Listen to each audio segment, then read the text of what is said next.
Sunday afternoon, Vegas. My man Jay's over here. What's going on, man? How you been?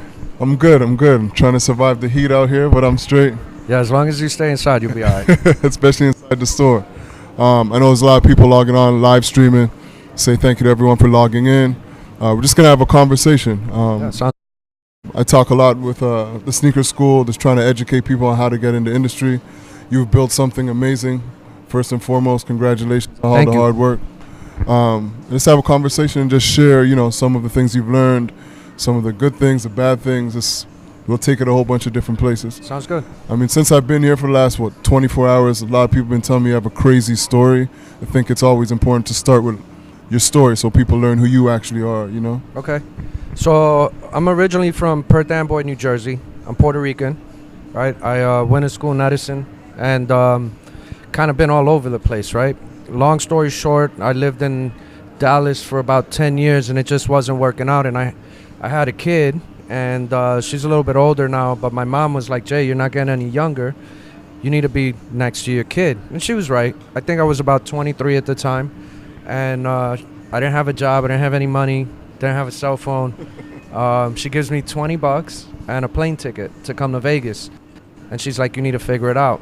So my game plan, right, because I know no one out here. I don't have any friends. I don't have any family. Wasn't really cool with baby moms like that. Was take my little $20, put it in a slot machine, try to turn it into $100. And then I figured I'd find the weed man and then break that down, and then that's how I was going to make some money. The street hustle. But it really didn't work out like that at all, right? I got off the plane, I took my 20, hit one of the slot machines right at the airport, and I didn't get to sit down. My 20 was gone that fast. That's crazy. And that was the only 20 you had? That was the only 20 I had, right? And so I think I sat in the airport for like 4 or 5 hours, like, yo, what am I going to do? And at some point, security's like, yo, what are you doing, bro? And I'm like... You've been here too long. Yeah. So I started just walking, and I found a park a couple miles away from the strip, and I was homeless for about 6 months. I used to panhandle, actually right here. In front of this mall. Yeah, so there's a little bridge that's between Fashion Show and Treasure Island. Right. That's actually where we stand, yeah. And I used to post up in the middle and panhandle, because then that way I could see where the cops or security was coming, and I could just book whatever way, right? I didn't really want to do that.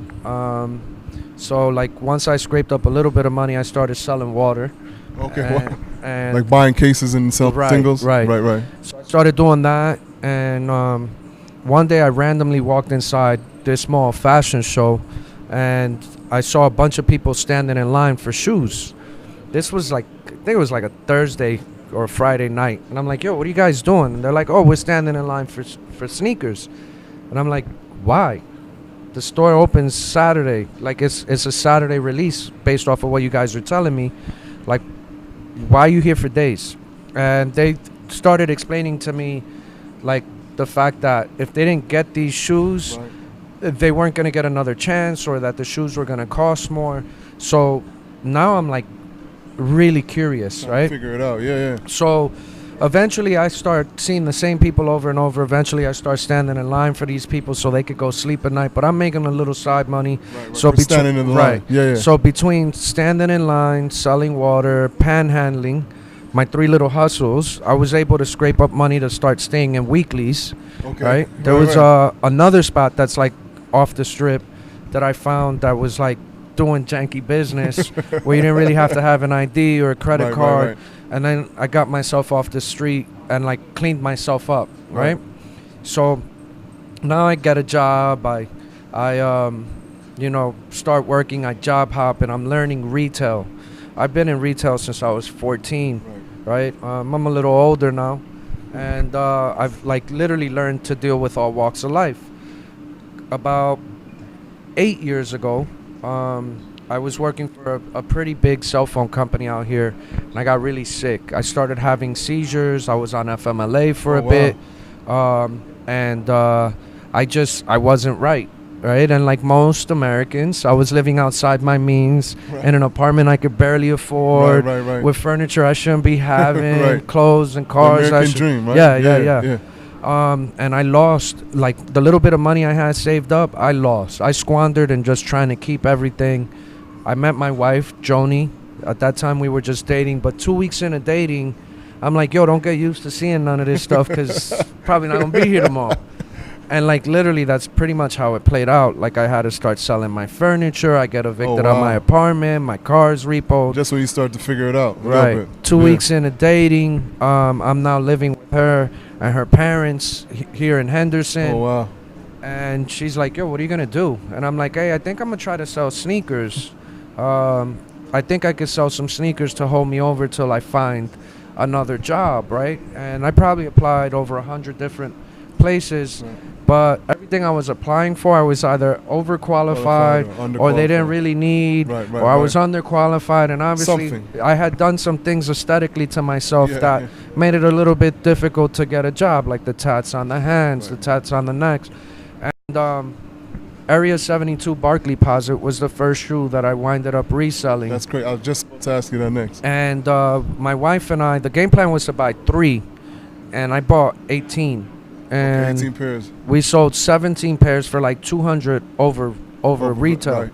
So that first week, she's like, yo, I think you're onto something. You should keep at it, right? So the next week I tried. I think I'm hot, you know, like I know what I'm doing. Now you're a sneaker man. I'm that guy. Shit. And it didn't work out like that. Like the second week, I lost my ass. The third week, like we didn't make no money. The next week, like we're stuck on shoes. Yeah. And like I'm not only trying to sell shoes, but I'm keeping shoes for as yourself. I'm selling, right? Because I was trying to explain to Joni, which at that time she didn't really get this shoe thing, right? She's like, why are you keeping all these shoes? There was always an argument, this, that, and the third. And like 6 months in, we wind up splitting up because of all the like back and forth, and like we're seeing things different at that time. You're not seeing eye to eye. Right. So, but in those 6 months, I had built up a little bit of a buzz. I think I had like maybe 2,000 followers on the 2J's Kicks page, which you see is almost at like 300,000 now. Right. And I had a website that I was on that I had on Store Envy. And this was just when it was just you. That was just me, yeah. Okay, before all this started. She helped me with a lot of it, but like we had like this website we're paying like $7 a month for, and like the background was construction paper, holding a lamp, taking a picture with an iPhone, and that's how we were doing it. We were doing pre-orders, and I had built relationships with managers and people within the community that were looking out for your boy, and like I would shoot them like $20 over retail, and I'd sell them for $60 over retail. I just want to make $40, right? And so 6 months in, now I'm back in motels. I'm like pretty much selling all my clothes, all my sneakers to pay for the motels, pay for rental cars, pay for food. Like still applying for jobs, but the jobs aren't calling. Not coming in. And I'm just like stuck, right? And I wanted to give up through all of it. Like I'm like, man, it shouldn't be this hard. Like, why am I going through all this? You know, and I run out of stuff to sell. I land on a buddy's couch like 2 weeks before this really small sneaker trade show that was coming into town. And I was like, yo, you know what? Like my connects have dried up. Like I can't move around. I can't hit the releases like I once used to. So, but I have all these clients that have bought shoes from me, from professional boxers to NBA players to average Joe. Like yeah. So I pretty much shot at this like generalized text where I'm like, yo, what's going on? It's Jay. I'm going to be going to this trade show. Like, you guys always complain about the cost of the next shoe, and you never want to spend what the next shoe costs, but you're sitting on all these shoes that, like, you're not wearing. Right. And even if you've worn them, they've gone up in value. So if you want me to sell your shoes, drop them off to this apartment that I'm staying at, and I'll charge you $20 regardless of what I sell, right? So when I started that, I had 13 pairs that were mine. I was down from like 250 to 13 pairs. And I turned those 13 pairs in about 684 pairs, right? I had consignment shops that consigned with me, Franelations, another influencer. Oh, wow. He set up with me. Yeah. And I put everything on, and I borrowed iPads, right? And I had like all the inventory broken down. It was very organized, even though there was no organization to it. right? So I go to this show and I meet some people from this really small mall here in town. It's like the raggediest mall in the city. Right. But they're like, yo, if you could, you should have a store. And I'm like, guys, I don't have a pot to piss in. They're like, well, if you could get us a business license and write us a post-dated check, we'll give you a store. Oh, wow. So I'm like, well, I mean. Now you got to figure that out. Now I got to figure that out. So we do this show. We sell about 400 pairs of shoes. I pay the little people that help me. And I think I had about 10 people help me, right? So I didn't get to really keep no money, right? I think I when it was all said and done, I made about $1,000 for myself. Yourself. So I was like, all right, cool. I got something. I went and applied for the business license, which cost me like, I think like $200 or less, right? Opened up a bank account, applied for a credit card, got approved for the credit card. Like, it was like $2,500 that the Bank of America approved us for. Yeah. And I opened the store September 17th, 2014, in the raggediest mall in the city. This same store? This same store. Okay, so this is the third variation of the first store, right? I've relocated so like a couple times. Smaller than this before. Oh yeah, my first store was about 1,500 square feet. Got you. This one's about 5,000 square feet. Right. And so I started this store in a hallway that had been closed for 5 years, and a store that had been closed for 7 years, and I didn't have any neighbors for my first 6 months, right? So the day I signed my lease, right, out of that 1,000 that I had, all I had left was $40, right? I haven't talked to my, at the time, girlfriend, now wife, for over 6 months. And I called her the day I signed the lease, and I was like, look, me and you started this. I can't do this without you. I need you to be a part. Right. Like, I don't care what differences we have, but we have to make this for work. The business, 'cause, yeah. Right? And so, you know, she came along a little bit unwillingly at first.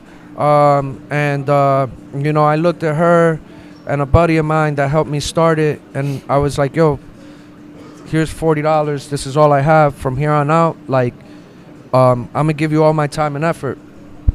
And I told them to give me 5 years. That in 5 years, I'd be able to figure out a way to change everybody's lives that started it. Right? So, using sneakers. That's kind of crazy. Using sneakers. That's pretty crazy. So I got 2,200 followers the day that I signed the lease. The day after I signed the lease, I make a post on Instagram, which is still on my Instagram if you scroll far enough. What's going on? Jay, got this store. If you got a local clothing brand, pass by, want to holler at you, want to see if we can sell it. Okay. So I got 19 brands. I got hundreds of brands to come down, but I got 19 brands to commit to paying rent, depending on where they were at. And I'm literally like explaining to these where vendors, you are in the mall, like, all right, check this out. I'm going to bring in all walks of life from all over the world. People are going to come to this store, and your stuff could be here, and like you got to pay and percentage of sales. But I wasn't charging crazy. It was like $200, $250, $50, $100, and I'm just making it up as I go. And trying to say it with the straightest of faces, right? Like, I'm like, I can't even believe I'm saying some of the stuff I'm saying. But we got 19 brands to say yes, which allowed me to pay employees, allowed me paying rent. And paying rent. Yeah, my rent back then was $500 a month. And they're basically paying your rent and your employees. So that's your operating costs. I remember when we first opened, we're like doing the math. Like, after we have like our insurance involved, internet involved, like phone involved, all these bills. Right. I'm like, man, all we got to do is sell like 5 shoes a day, and we're good. And we're good, right? So like, you know, September 17, 2014, we opened. By December 31st of that same year, we did $1 million in sales. Oh shit! Right? I didn't have a website, so what we were doing was FaceTime appointments. I'm like legit on FaceTime appointments. Right. So keep in mind, 5 years ago, Instagram's only giving you 15-second videos, and in 15-second videos, I'm like acting out with other people that I'm on a FaceTime appointment, showing you how easy it is to call the store, do a FaceTime appointment, see everything that's in your size. Store was so small that the stock room was literally a closet. Like, open the door, oh, you're a size 9? All right, check out these 5 pairs of size 9 that I have, right? So we're doing that. Back 5 years ago, there was no Uber, right? So we were getting guests that were coming from out of town and saying like, yo, this cool store, but it cost me $40 to get down here. Right. So we eventually get a car, and we're like, yo, if you're staying on the strip, we'll pick you up and take you back. Don't even worry about it, right? And we, from the very beginning, my wife and I, we never like got caught up in the problems. We always just try to figure out the solutions. It was just solutions. Like we only had time for solutions, right? And it sucks your energy. Right. So then I tried to do YouTube when we opened the store, right before we opened the store, and because I felt like YouTube was gonna be able to give me like the opportunity to really showcase who we are, really showcase what the brand is about, and create this relatability, right? Every brand that I've looked at that I respect or look up to, I didn't really see an active effort on social media to say, yo, come rock with us. And I tried that. But then really early into the brand, I couldn't find the time to do it. So about 6-7 months in, we start going to all these sneaker cons. And back then, I used to sneak into the sneaker cons with the vendors, like just sneak in with the vendors. Just walk in, like, yo, right. Carry a box. And I would buy like 5,000. Like it was really small. Like, I mean, I know 5,000 is a lot of money, but compared to what we're doing now, it's like nothing. Right, and so you'd buy 5 G's worth of stuff from SneakerCon, and then I would take all the shoes, put them on the floor, right, put them all out, take a picture. So you mean you would buy it at SneakerCon and flip it at SneakerCon? No, I would flip it here in the store. Okay. But I would buy all the shoes there, and then take a picture with all the shoes out and be like, yo, they're gonna be at Urban Necessities in a day, right? And like I started doing that, right? Doing that, like over and over and over. I haven't missed a SneakerCon in almost 5 years. So it got to the point where like 5,000 is now 10,000, 10,000 is now 25,000. It's like 35, 50,000. Right. And the owners of SneakerCon are like, yo, Jay, we love you, bro. We don't mind you coming in, sneaking in. But like you're turning it into a safety hazard, bro. Like you need to sit down. You need to be posted up. Like, we can't have you walking around with all this money. Like, it was all like a new vibe, right? And I got that, right? So they started giving me a booth, and I started doing, like, buybacks. And then I started, like, offering consignment. One of the crazier events a couple years ago in L.A., we did a sneaker con, and we came back with almost $560,000 worth of shoes and, like, Supreme items and just, like, right around the Louis Supreme, right? And I was paying for all my flights, all my hotels. Now we have like a little bit better working relationship, and they look out for me and want me to be there. And you know, I'm doing the merch, and like I felt like I missed this window with YouTube. So what I started doing was all the influencers that were there, the Kaisers of the world, the Tonys of the world, Bulls of the world, all the people that we watch, right? I would analyze the room, find out what the most expensive or craziest shoe was in the store, buy it, whether I made money or not, and be like, yo, what's going on? Right? And like just sneak into their videos. And like I did that over and over and over and over and over. And then it got to the point where like I had a conversation with a little homie that's really, really big on YouTube. I'm not going to say no names. Right. But they created a lot of content out of my store. Right, and I was from like, your store, right? So like showing all these all these things, and we had done some stuff together, and I'm like, yo, man, I'm just curious, how much you making off these videos? And I'm thinking he's gonna tell me like a couple $100 a month, but when my boy told me that number was like 5 digits a month, that's crazy. And like 99% of the content is coming out of our your store. I was like, yo, I gotta open my own YouTube, and it's not because I need the money. No, because I mean I could use the money, but it was that much more exposure, and I could control the direction of where the content was going. And it's coming from your store anyway. So the first month that we got back on YouTube, which was almost like a 2-year hiatus, I got 50,000. I went from like 230 subs to 50,000 subs in 1 month. But I legit didn't know what the fuck I was doing on the channel, because like, and I still like struggle. I forget that the camera's on. I crack a lot of jokes. I got a very dry sense of humor, and like, you know, it was kind of like Will Ferrell effect, right? My hands are always like this in the videos. Like I'm always roasting the first person that walks by. I got some slick shit to say, and I realized like through the comments that like people don't want to see that, and people might not get my sense of humor, and because it's a digital world too, right? And I realized that, yo, I got all these people that are looking at me for motivation. For sure. I have all these people that are paying attention to us, trying to understand the business side of it. Exactly. And there's not any influencers creating that content to show the effort, the repetition, the struggles, like the hardships. And when I realized that, which was really about a year and a half ago, you'll see a massive change in the content that we've created. And like, I mean, if you look at last weekend stuff that we put out, it's almost at 250,000 views, and it's me buying 1,300 pairs. But like, what I couldn't show on that video is that, yeah, okay, we got to that type of money, Right. but it took 5 years of learning, losses, frustrations, hardships. Like, it also, we bought 1,300 pairs, but it wasn't like it was one transaction. That was 50 hours of work in 3 days. I didn't sleep in 3 days. I slept on the flight home. I got more sleep on the flight home. Remember we talked. You were on your way back. I got more sleep on the flight home than I did in 3 days. I always say it's people see the end product and think that's it. They don't see the whole journey, you know? 100%. And I think that's what gets lost a lot, right? Is that, like, when we start looking at people's crafts or professions or what it is that they're doing to make $1 in life, we're always catching them at some moment that justifies us looking at what they're doing and are forgetting about everything else, right? They got there, yeah. Right. So, like, for me, it was 8 years struggle to get to look like this, and everybody thinks that we got it going overnight. And fortunately, we're paying our bills and this and that, and we got a little buzz, but this isn't where I want to be. Right. And like, I'm really frustrated that it took me this long to get here, you know?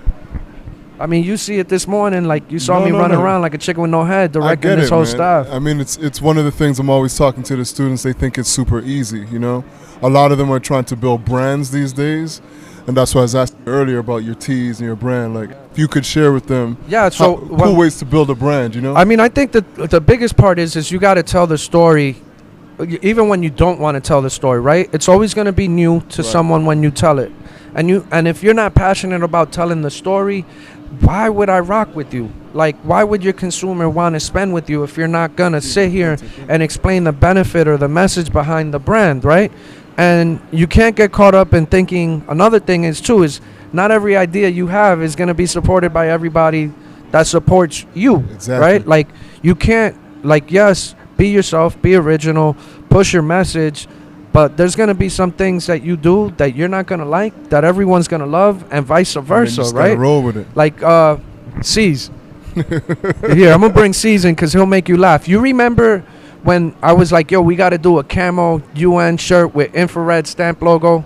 Yeah, and then it didn't come out.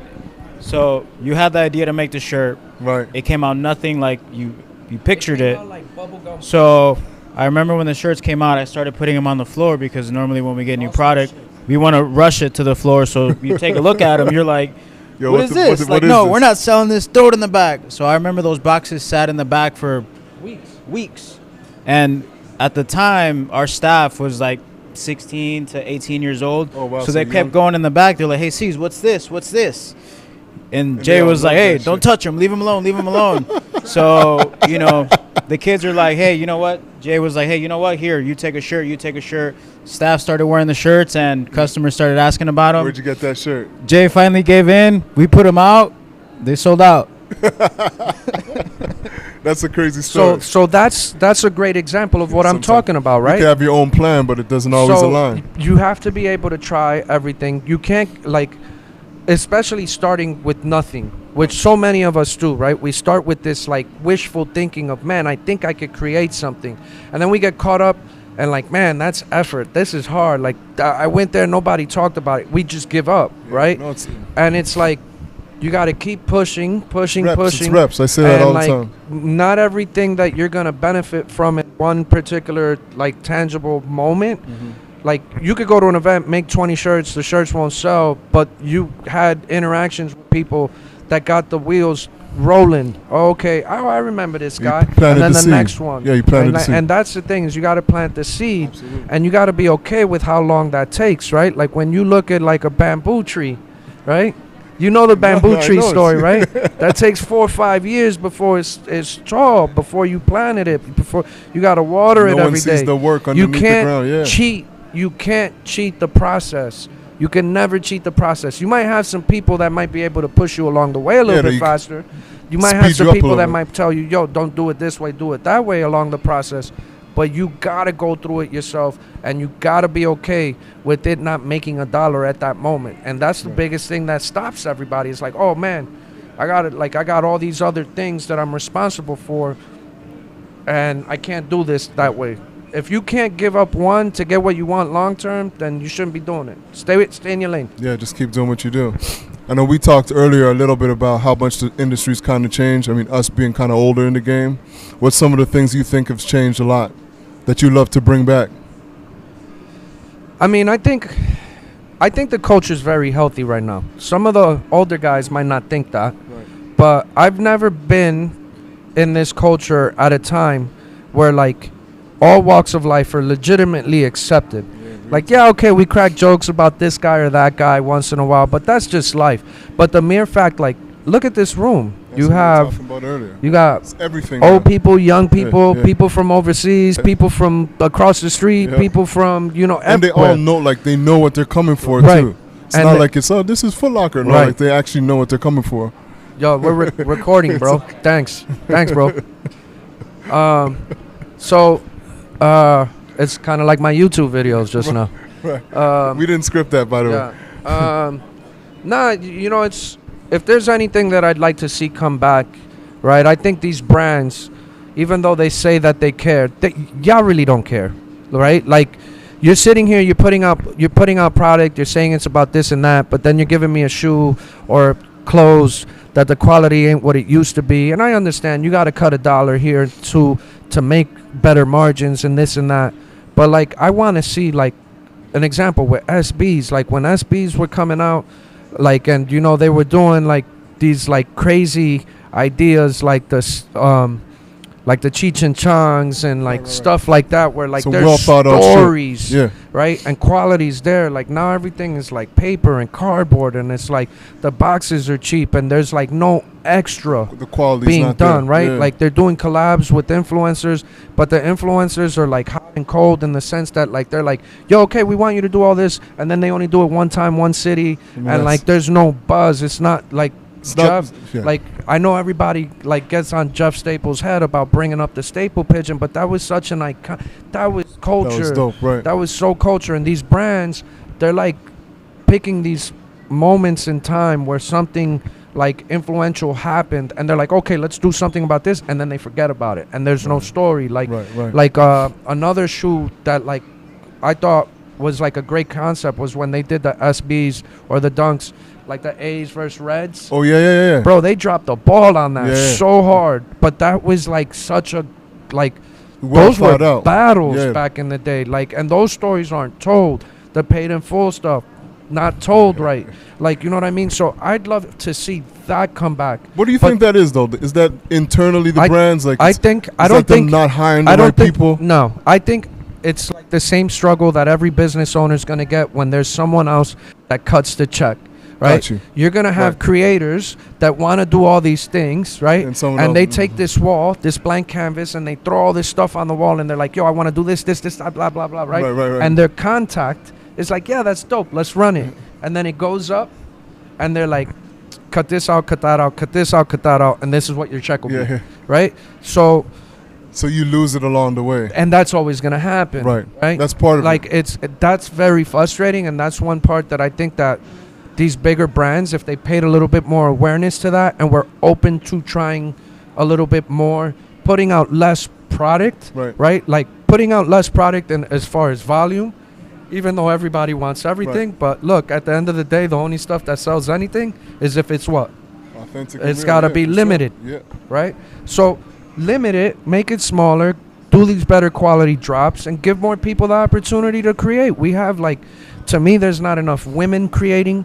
Like, this is a culture, like, I don't understand how we are. I've been in the sneaker game, like, paying attention to sneakers, like, on and off for 30 plus years, right?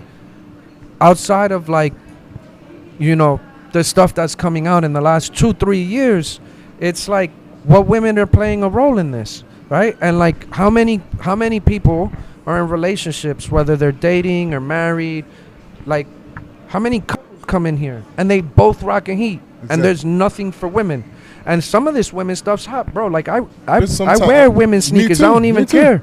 There was a time there I was always looking for women's sneakers. They had better colorways and better designs. 100%. But you couldn't get the size. Like all the Agassiz and all that stuff, like all the Vias back in the day. Yeah, that's crazy because not everyone will even know who Agassi is. You know. And that's my point. Yeah. That's a guy, and that's the other thing too. That's a real story. Here, like, and I'll give you another example. And I don't mean to drop names, but like, you know, I've seen Mike Bibby a couple of times, right? Throughout the years.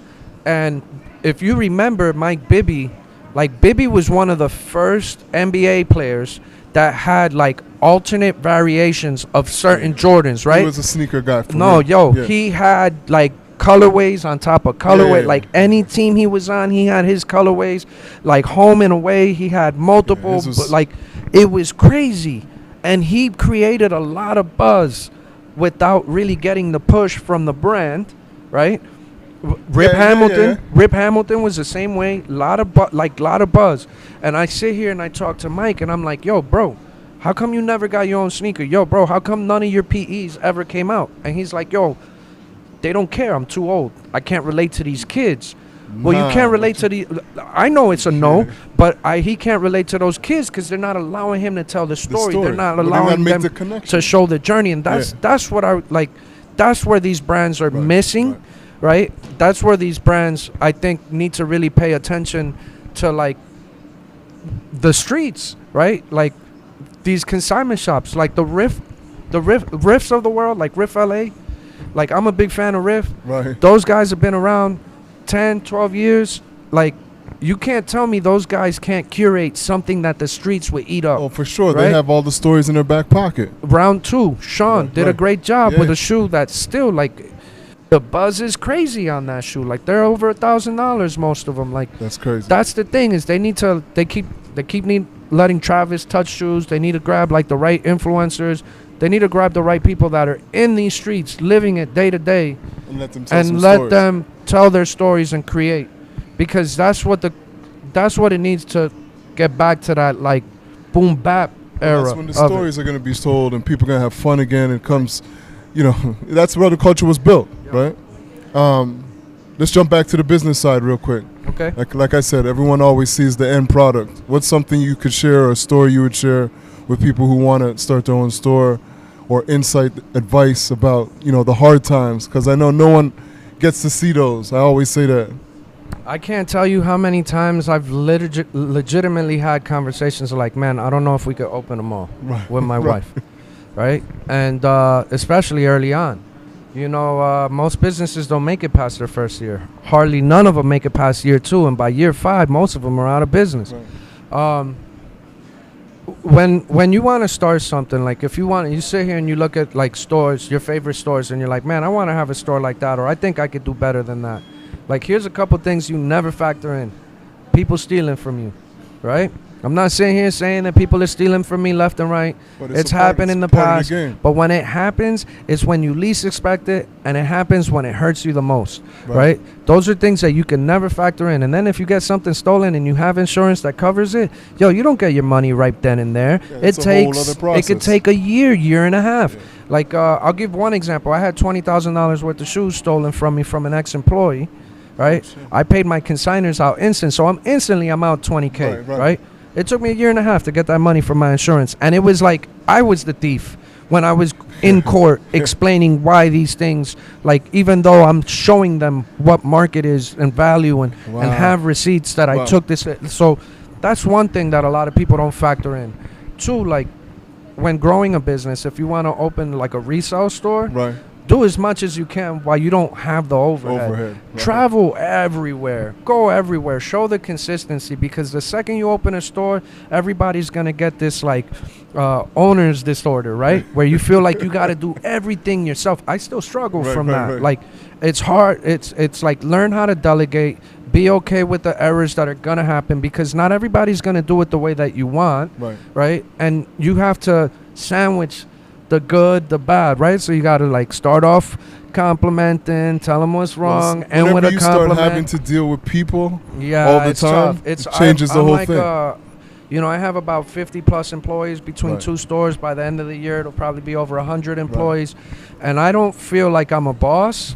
I feel like I'm a social worker, right? Like there's all different walks of life, and everybody's everyone like, this isn't the era where I grew up in, where like, if you weren't doing what your parents told you to do, and they came and hit you with a wiffle bat or that belt, like I can't yell at people. Not that I want to yell at people, but like it's a very different approach, and like everything is like walking on eggshells. like whatever your rent is when you sign up for a spot, you got to generate like 4.5, 5 times what that is just to break even on average. Whatever you think is a lot of shoes, like, you know, I if I open a store now, like when I opened my first store, I started with 120 pairs, right? And like Toronto, we collectively, between American Eagle, myself, my wife, we're like, yo, we need to open with like 10,000 pairs of shoes, right? Like, so. How much shoes are in this shop? There's about 4,000 pairs on the wall. Oh, wow. And I want to say there's probably about 3.5 times that in the store. Got you. Okay. But and even then, I still don't have the size integrity to help everyone. Right. That's super challenging. Yeah, it's very frustrating, right? But that's why I've gone on this campaign of going everywhere and saying, hey, I'm the guy that can help you move these shoes. And we're at 10%. It's the lowest consignment rate in the country. Right. So you got to do more for less. Because there's always going to be somebody that wants to do more for less than you. Absolutely. It's competition, right? So what's next for Urban Necessities? What's the bigger picture 5-10 years from now? I think by 5-10 years, you're definitely going to see about a total of 10 stores. I'm hoping 3.5 at most for that. Stores internationally, right? Like the next one is Toronto. We're hoping to have that done by the end of the year, start of next year. I really want to dabble in China and Australia and like a couple other cities here domestically. You know, one of the things I was excited about teaming up with American Eagle is that they have all these resources and contacts and affiliations with like over 500 brands. So like one of the things we're talking about is creating. Right. So in the next couple of weeks, I finalized our deal to actually drop a clothing line. And this clothing line is going to be in 1,000 American Eagle stores plus whatever Urban Necessity stores. And you're going to be able to win shoes, but it's like it's a line. Our style, it's a line. Right? But is it the Urban Necessities line? It's an Urban Necessities line. I don't know if I'm going to call it Urban Necessities. So you might wait. But like I got a couple ideas of what we want to do with it. But the thing that I'm excited about is that it's like one of the things for me is you got to always be dressed apart, even though you have no idea where your walk of life is taking you, right? So I wanted to create like functional clothing that works everywhere, from taking a meeting to standing in the store to, you know what I mean, being at the club. It's transferable, right? So, and make it affordable. There's a lot of guys that I think are doing a great job of creating clothing like that, but you've got it to a price point where average Joe can't afford it, right? So I want to bring that back, right? So that's one thing that we're doing. We're like, American Eagle has me talking to a couple sneaker brands to create, right? I'm working with a brand in China right now. Like we're negotiating for me to maybe take on a creative director role with that. And then, you know, just even I'm trying everything, man. I'm even trying to do furniture. Like another thing I'm doing is creating a sneaker school to teach people how to resell. That'd be like dope. I got my hands in everything right now, man. Talk to me a little about the Urban Outfitters deal though. Like how did that all come to be? Because that's American Eagle deal. Yeah, Eagle. Sorry, that was a pretty dope deal. Yeah, it was different, right?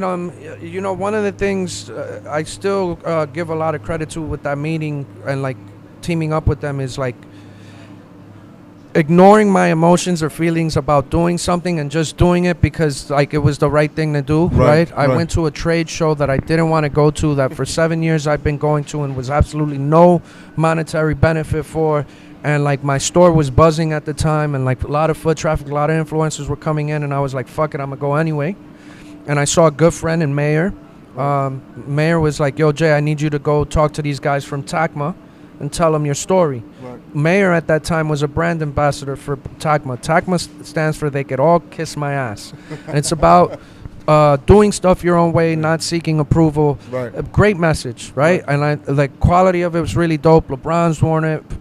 Fabulous has worn it. A lot of influencers, Pusha T. So it was a brand that I rocked with, but I didn't know much about. And it was a brand that wasn't really in Vegas. So I sat here, I talked to them. They're like, man, your story's crazy. Tell this guy. I tell that guy. That guy's like, yo, that story's crazy. You got to tell the owner. So I go tell the owner, right? They send me over to where he's at in his suite, and he's like, that story's crazy. I need you to tell it on camera. So I tell the message on camera. The same one you told earlier. Right. So couple weeks later, a care package pops up in my shop. Tacoma. I'm like, damn, this is dope. I shot it out. I'm like, this is the first time I've ever gotten free shit. Like, yo, I got free shit. Look at the price on it. This jacket's like a couple $100. Like, I'm geeked out. Like, I rock with the brand. So, like, you know, they thank me for posting whatever. A couple months later, another package comes up. Boom, like buzzing, right? So I shot it out. And this is like almost a year later. And by now, I've relocated my store. We've moved. This was the third time we've moved, right? So I'm here. I'm about to set up here. Agenda's coming up. And they're like, yo, we want to do our activation in your store. We don't want to do it at Agenda. Like, what would you charge us? And I'm like, bro, y'all have given me like all this free shit, almost $3,000 worth of free clothes at this point. Yeah, come do it at the store for free. How can I charge you? I was like, if anything, let's take whatever money you guys had budgeted out. Let's do a collaborative shirt, right? Okay. And then donate the proceeds to Puerto Rico, right, and see where it goes, right? So they come in, they bring their collection. It was actually right here. This entire section was Tacoma stuff. It sold out in 3 days. And, you know, we raised a lot of money for Puerto Rico. And a couple weeks pass, and I get a phone call, and it's Jeffrey Schottenstein, right? And Jeffrey's like, Jay, you've done all this stuff to help us, and we've never helped you. What can we How do we help you? And I was like, well, I don't really understand the question, right? You're asking me what I want to do. Like, I was like, okay, one thing I want to do that I haven't been able to do is start this nonprofit. I want to start a nonprofit. Like, if you could help me get that off the ground, I'd be like forever grateful. So he's like, all right, but like, I don't think you get the question. Yeah, because he's looking at it right in a different, larger scale, right? So he's like, yo, fly to Boston. So I go to Boston. That's I'm funny. hanging out with him, like his family, rabbis. Like, this is all culture shock for me. I've never been like, you're like, what the fuck I've never been on? in a high rise that high. Yeah. I've never been on a balcony that big. Like, it's just like wild. I'm not processing. Like, it's just like, it's a new environment for you. He sends me to a Boston. I go watch Red Sox game. I'm sitting right there, like, and he asked me the question of, how do you fix retail? That's how what do he you asked think? you. How do you think you could fix retail? If you had the money and the resources, if money and resources weren't the issue, what would you do to fix retail? Wow. And I had this moment, like, I'm like, is this guy gonna jack me for my ideas, or is this guy trying to help me, or like, whatever? And you're in a space too where you're like, I'm not used to this shit. So I said, fuck it, and I like, it was like I opened my head, took my brain out, threw it on a projector, and just rambled for hours. And it was like 4 a.m, and he picks up the phone. Like, we were there from like 8 o'clock to like 6 a.m. talking. Just going in. And at like 4 a.m, he calls his dad. And he's like, yo, Dad, I'm tired of telling you about this dude. It's been 2 years. I've been watching him. He's a like great individual. He's doing a lot of good things. He needs help. Like, we can't sit on our ass anymore. We got to fucking help this guy. So the dad's hanging out with Jay-Z and Beyonce in Ohio at the time when this phone call happens. Like, one thing I'm learning, the higher people get up, they're not awake normal hours. They're awake like when you should be asleep. So he's like, yeah, come, whatever. All right. So the following week, I'm in New York, right, at Four Seasons, and big, massive unit. And I'm thinking I'm going to meet the dad, and the dad's going to be like, all right, son, here's how you fix retail, smack on the ass, and off your way. And it was like, I walk in, and it's like the Knights of the Round Table for American Eagle. Everybody's in the building. Everybody that's anybody is in this room. But did they tell you that before you got there? Nah, I had no clue. So you I had no clue. So me and my wife are there, and they're like, all right, you got 2 options. The first option is, like, I tell them the story again. Right. And then they're like, all right, we want to help you. You got 2 options. First one is, you want a store in New York? We'll give you a store in New York. We'll split it right down the middle. I'm not going to give you no money, though. Like, off the rip, that's what they said. Right. They were like, we're not going to give you no money. Right? And I shouldn't really be talking about it, but whatever. And then the second option was, figure out how much you think your brand is worth. Figure out how much you want to give up. And we'll give you whatever money you need to do whatever you want. Oh, wow. I mean, I had my answer right then and there, right? But, like, everybody's like, no, think it over, blah, blah, blah, right? And then, like, I'm glad that in hindsight that I left and I thought it over instead of just blurting. I mean, yeah. Right? Because, like, when I left, the first thing was, like, damn, American Eagle, bro? Really? Like, American Eagle's culture? Really? Yeah. Like, how? Like, and I'm not understanding, like, why would they want? And I'm like, they don't need my money. They did $6 billion in sales last year, so why are they doing this? They just trying to be cool? Like, or... Nah, what I realized is, one, they really don't need my money, right? Two, it doesn't matter to them in the sense... I mean, it matters, but it doesn't matter if I cook or not for them, right? Right. Like, it was more of an incredible family looking out for me because they felt that I've done so much right by other people, right? And so they see me struggling and they just want to help me, right? But I also understand the benefit for their brand. Like, to me, American Eagle's more culture than anything in the culture, and I know that sounds crazy when I say it, but like, yo, they do so much non-profit stuff and helping people that they don't even talk about, like, externally, but you see internally. Right. They're like saving lives, paying for funerals, doing real work, building houses for people. Like, there is so much that they give back. It's crazy. It's like, that was the first thing. Then, like, I see the clothes, and they have all these licenses, like Bob Marley, Beatles, Biggie, like Mats, Knicks, like they're doing vintage tees to run the prints in the store. Yeah, and that's like what we wearing, but no one knows that it's there, right? Then I'm like looking at their numbers, and I'm like, #1 vendor of denim for women in the United States, #2 vendor of denim for men in the United States, and I'm like, $6 billion in sales. I think it's safe to say these guys understand they know what they're doing. Logistics and retail, right? They put me in a store that's like hurting a little bit in foot traffic, right? But sprinkle UN in there, and now it's cooking, right? And they've allowed me, like, the thing that I kept telling them, I was like, yo, I can't lose, like, our voice. Our voice has to stay intact. Our voice has to grow. You have to enable. You gotta let me be me. There's a lot of things that we're doing that, like, corporate America would have never done. Right. Like I was telling you off record, I went to this show, how we handled that. Yeah. Corporate America doesn't just give you a bag of cash. You know what I mean? Like, so it's a lot of learning. That's crazy. And, like, they're allowing me to create, and I'm really excited about, like, taking their brand and putting our sprinkle on it and seeing how the masses receive it, because I'm not really playing with denim. Right. They're known for denim. Right. Like, they got a collab. I mean, I seen a couple people posting about it. You know, they got a collab with Young Money coming out. Like, they got a collab with Lil Wayne coming. American Eagle coming. And, like, we've been having conversations here and there. Like, I'm not saying I'm taking over American Eagle, because I'm not. No. I'm just saying, but I think that's interesting, though. But, like, they are asking, like, yo, Jay, who do you think we should rock with? Right. Yo, should we?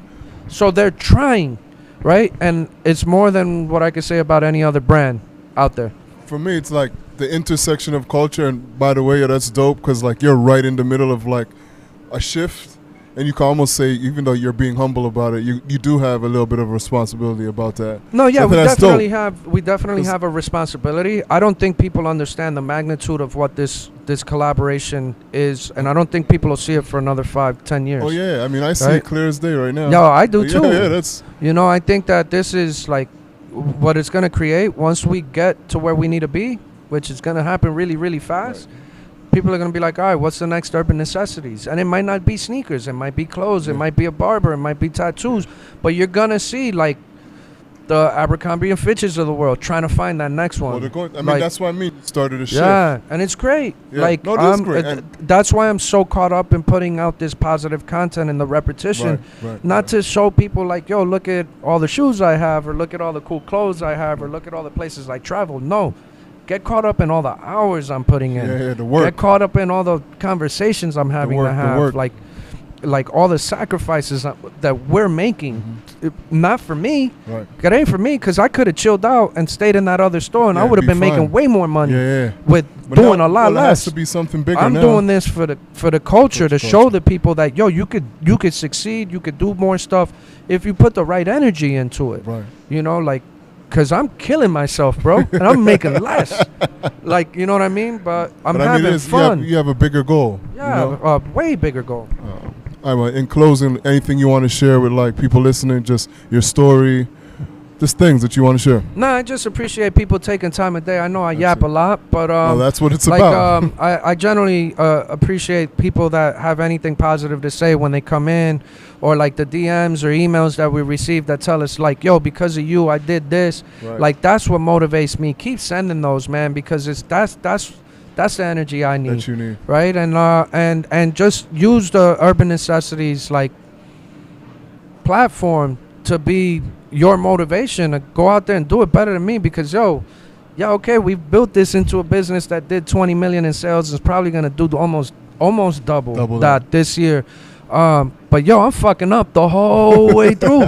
Find a better way to do it than me, because we're really killing ourselves. That's man. Good, man. So thank you. Thank you for taking the time. Love, bro. Thank you, man. Shout out to Budweiser too for the free beer.